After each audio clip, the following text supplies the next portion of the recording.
Chapter 20. Now a troublemaker named Sheba, son of Bichri, a Benjamite, happened to be there. He sounded the trumpet and shouted, "We have no share in David, no part in Jesse's son. Every man to his tent, O Israel!" So all the men of Israel deserted David to follow Sheba, son of Bichri. But the men of Judah stayed by their king all the way from the Jordan to Jerusalem. When David returned to his palace in Jerusalem, he took the 10 concubines he had left to take care of the palace and put them in a house under guard. He provided for them, but did not lie with them. They were kept in confinement till the day of their death, living as widows.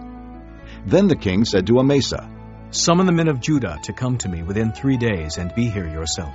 But when Amasa went to summon Judah, he took longer than the time the king had set for him. David said to Abishai, "Now Sheba, son of Bichri, will do us more harm than Absalom did. Take your master's men and pursue him, or he will find fortified cities and escape from us." So Joab's men and the Kerethites and Pelethites and all the mighty warriors went out under the command of Abishai. They marched out from Jerusalem to pursue Sheba, son of Bichri. While they were at the great rock in Gibeon, Amasa came to meet them. Joab was wearing his military tunic, and strapped over it at his waist was a belt with a dagger in its sheath. As he stepped forward, it dropped out of its sheath. Joab said to Amasa, "How are you, my brother?" Then Joab took Amasa by the beard with his right hand to kiss him. Amasa was not on his guard against the dagger in Joab's hand, and Joab plunged it into his belly, and his intestines spilled out on the ground. Without being stabbed again, Amasa died. Then Joab and his brother Abishai pursued Sheba, son of Bichri. One of Joab's men stood beside Amasa and said, "Whoever favors Joab, and whoever is for David, let him follow Joab." Amasa lay wallowing in his blood in the middle of the road, and the man saw that all the troops came to a halt there.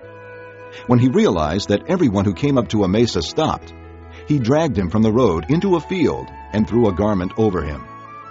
After Amasa had been removed from the road, all the men went on with Joab to pursue Sheba, son of Bichri. Sheba passed through all the tribes of Israel to Abel-Beth-Maachah, and through the entire region of the Berites, who gathered together and followed him. All the troops with Joab came and besieged Sheba in Abel-Beth-Maachah.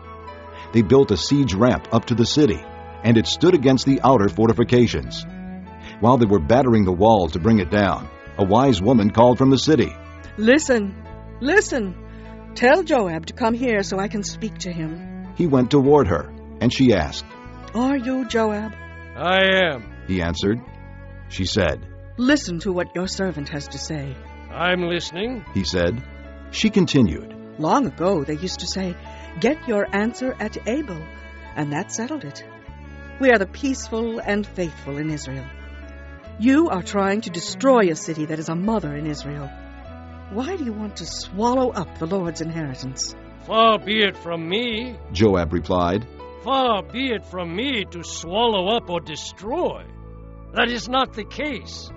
A man named Sheba, son of Bichri, from the hill country of Ephraim, has lifted up his hand against the king, against David. Hand over this one man, and I'll withdraw from the city." The woman said to Joab. His head will be thrown to you from the wall. Then the woman went to all the people with her wise advice, and they cut off the head of Sheba, son of Bichri, and threw it to Joab. So he sounded the trumpet, and his men dispersed from the city, each returning to his home. And Joab went back to the king in Jerusalem. Joab was over Israel's entire army. Benaiah, son of Jehoiada, was over the Kerethites and Pelethites. Adoniram was in charge of forced labor. Jehoshaphat, son of Ahilud, was recorder. Sheva was secretary. Zadok and Abiathar were priests. And Ira, the Jairite, was David's priest.